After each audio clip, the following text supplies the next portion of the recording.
Hmm. Hmm. Sidlik. Yan o. Huh? Huh? Ito. Hangin yan. Yan mga hangin. Yan ano.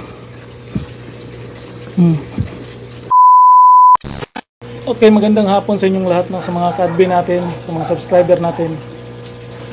Tagalog muna tayo ngayon dahil marami tayong mga subscriber regarding dito sa Mitsubishi Adventure natin pagdating sa DIY, no? So usapang DIY na naman tayo saglit dahil share ko lang ito, no? Palit na naman tayo ng fuel filter pump. So sa ating assembly na yung pinapapalit natin dahil sira na yung holder natin, yung pump natin sa original.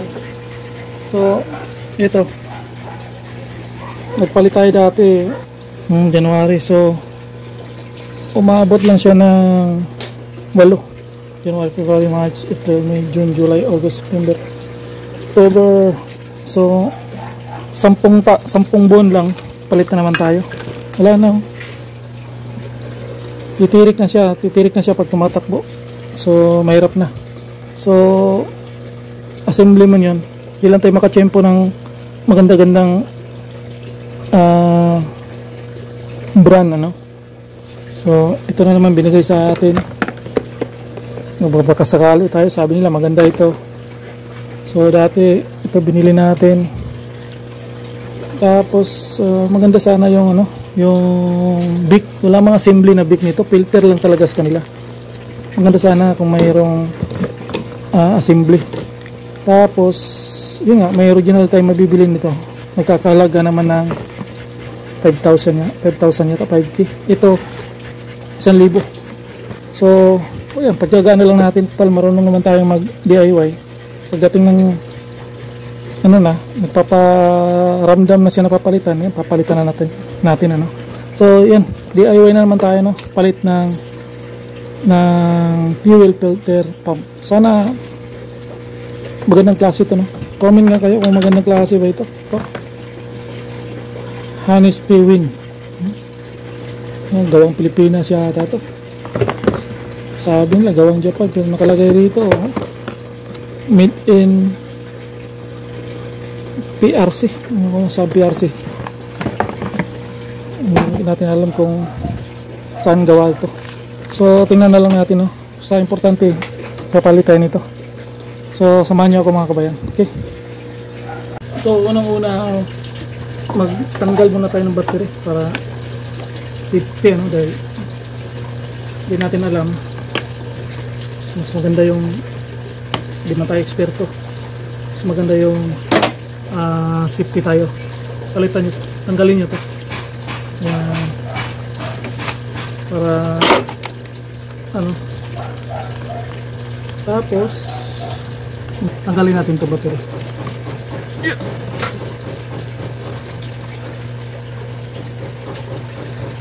Tapos pangalawa, ito, suka ng tubig. Malakas ang ulan kagabi. Suka ng tubig. Yan, 12 ito. 12. Yan, buwang na.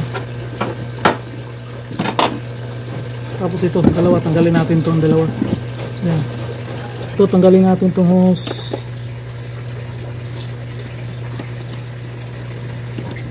Tanggalin natin itong hose. Yan, tandaan nyo ito, no? Tapos ito sa kabila, saka natin tanggalin ito. Ito.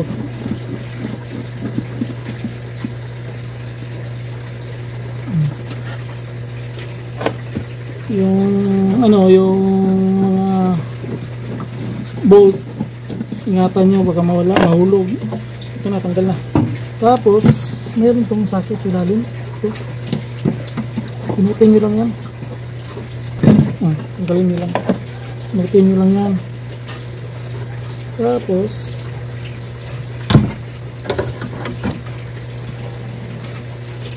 yan, pisilin nyo lang, pisilin lang dito yan para matanggal.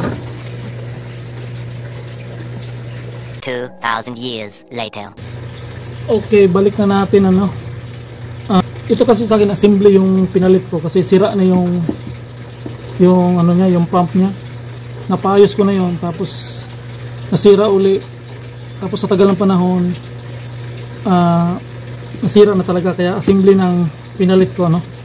Pero kung maganda pa yung pump nyo talaga, yung original, yung stock nya, yan ang gagawin nyo. Bibili lang kayo ng filter, maganda ang bilhin filter, yung ano, Bic, kaso filter lang talaga yun.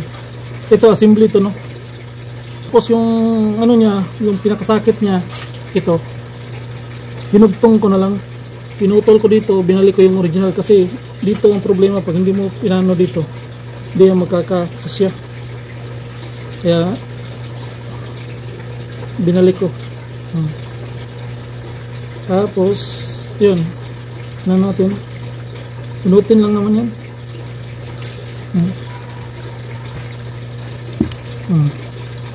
So, na.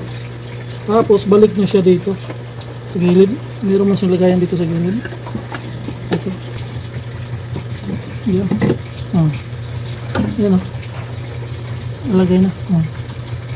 Tapos yan,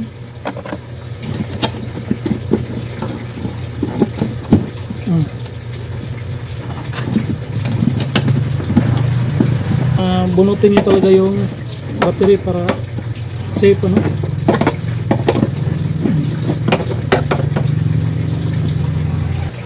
Yan. Tapos ito na, ibalik nyo na to. Isa lang muna ang anuhin natin, pasok, para may drain natin ano.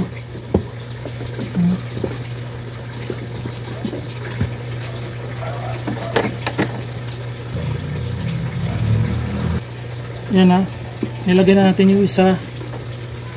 Tapos gumbahin natin ano, para may drain natin dito. Palabasin natin dito yung langis. Saka natin ilagay itong hose. Gumbahin natin. Klase dong. Yan, tumigas na. Ayan, tumigas na no. Yan. Oh, hangin, lumabas na yung hangin no. Bahin natin. Dinig nyo. Hanggang lumabas yung langis ano. Pag lumabas yung langis, ingat na tayo.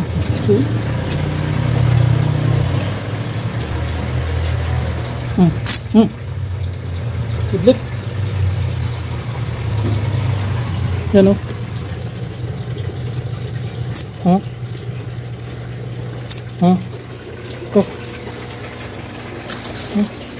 Ayan ano, lumabas na yung langis, makatalsik yung langis dito, dumi no. Parasama na natin para malinis tingnan. Mahirap ng kalat yung langis. Tapos balik natin yung hose, binalik na natin yung hose. Hindi pa maigpitan, igpitan natin yung mamaya. Tapos pag nilagay na natin tong ano, hose, igpitan na natin. May hangin pa yan, meron pang hangin yan. Dito na naman ang buksan natin dandahan. Angat lang natin dito ng konti ito. Buksan lang natin to, tapos bumbahin natin ulit para dito naman lumabas yung hangin. Yan, tumigas na. Tapos iano natin dito ng konti. Hangin yan. Yan o. Yan o. Hangin yan. Yan mga hangin. Yan ano. Pag wala ng hangin, mga langis ng tumatagas, yun ang time na sarado mo na. Okay. Okay, tapos na mga kabayan ano. So binalik na natin yung battery.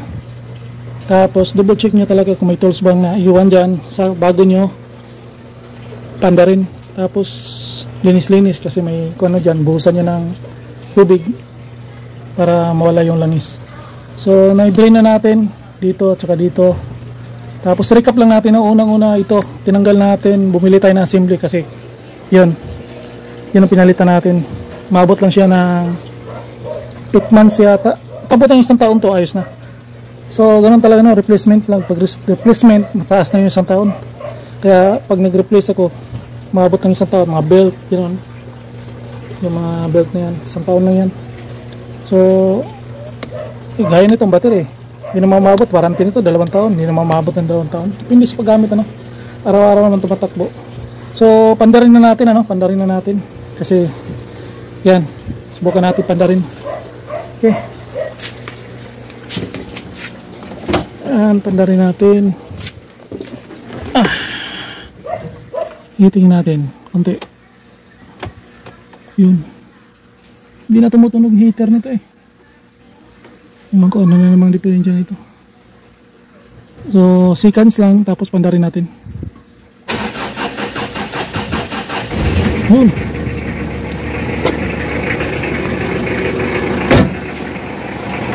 Yan, tumbahin natin.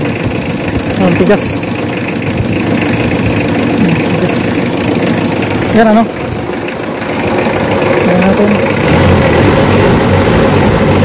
subukan natin yan, testing natin. Yan lang. So sana na natutunan kayo, ano. Yan lang naman, DIY lang naman tayo para makakasave, saka matuto tayo. Okay, peace out.